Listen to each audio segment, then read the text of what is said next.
আলাইকুম। এই যে দেখেন কি মজা করে রান্না করতেছি।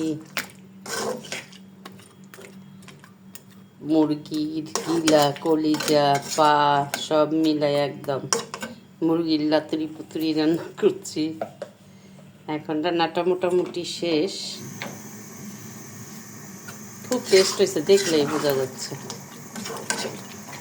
মাশাআল্লাহ। কে কে পছন্দ করেন এগুলো? আমার তো খুব ভালো লাগে। একটু জিরা ফাঁকি দিয়ে দিলাম, লাস্টে নামানোর আগে একটু জিরার ফাঁকি দিই, ভাজা জিরার ফাঁকি। দারুণ দারুণ, মাশাআল্লাহ মাশাআল্লাহ।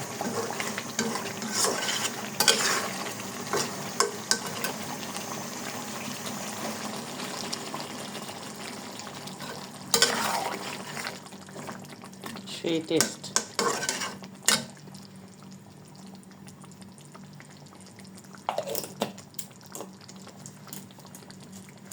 গলা, কলিজা, গিলা, মাথা সব মিলে মুরগির একসাথে করে রান্না করলে দারুণ টেস্ট হয়। রান্নার মতো রান্না করতে পারলে দেখতেই তো কত